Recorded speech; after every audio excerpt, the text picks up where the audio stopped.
Okay, so after the Browns win over the Raiders, Shedeur Sanders said a couple things in the post-game interview and press conference that had a lot of people upset. Here are those clips.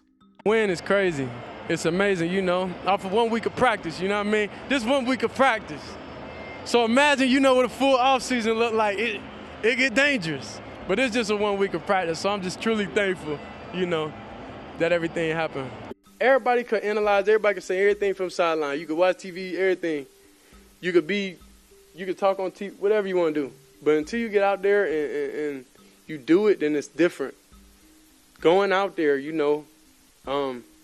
with, only practice with the $100 and everything, like, that's different. It's a lot of vet quarterbacks, that had their time and everything that were backups and was able to get thrown in the game and be all right. But I don't think that was like that in their rookie year. That's a difference, Like, that's different, and I'm thankful for that experience because that helped me get to where I am today. That helped me go into the game very comfortable, knowing that they got a great defense with the Ravens, knowing the different looks, how they could be confusing to the naked eye. But that's why during the game I was smiling so much because I'm like, oh, yeah, if this what it is, I know I'm going to be able to accept that challenge and move forward one day and be able to have success. So that's the mentality I went with going and prepping for this week.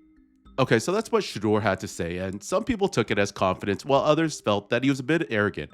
Some fans and members of the media had issues with the way he was speaking after the game because he didn't seem to show any humbleness and even taking shots at his own coaching staff. However, President Trump, who seems to be an avid fan of Shedeur, actually backed up the rookie with a true social post when he posted this following the game. Shedeur Sanders was great, wins first game, career start as a pro for Cleveland. Great genes, I told you so.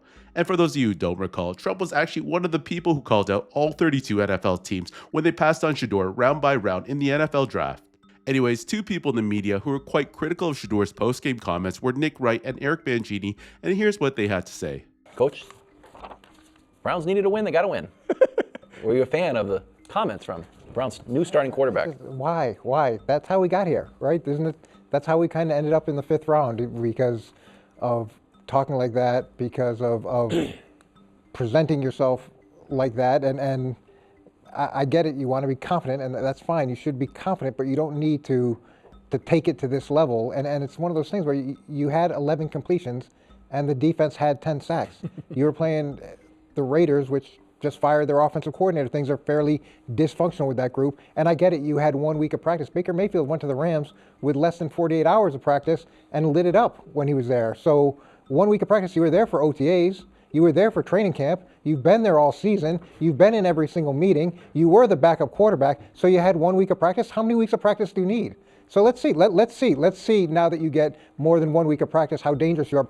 Baker woke up feeling dangerous, and he got shipped out. And then he was with 2 more teams before he became dangerous again. So let's see. I think that there's some value in humbleness. Humbleness is not necessarily a negative trait in the NFL. Confidence is fantastic. It can be contagious, but there's some value also in being somewhat humble and appreciating the opportunities you have as opposed to making everything adversarial with the current coaching staff. I don't disagree with what you said. I will give him a pass on the pregame because he was asked, "What are you hoping to do?"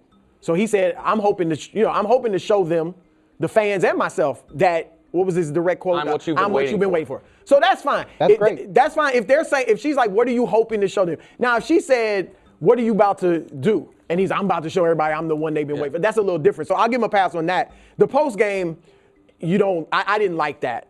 And what I would say to Shedeur is, when you talk this way, you better be great. Like people did not like Muhammad Ali. Black people, I'm serious. Black people did not like Muhammad Ali when he was Cassius Clay and before he was champion and he's talking all this stuff, calling the rounds. They didn't like that. But once he proved, he backs it up, then everybody loved it. It became part of his lore. Deion Sanders, his dad, could talk it and walk it.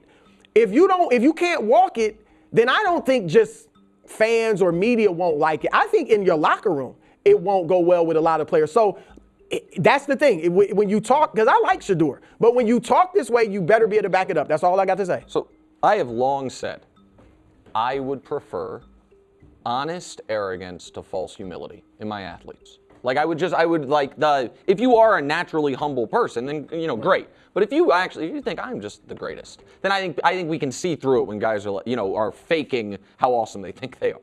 Right. And so part of me wants to say, good for him. You know what I mean? Salute, good for you, man. Like you really believe in yourself.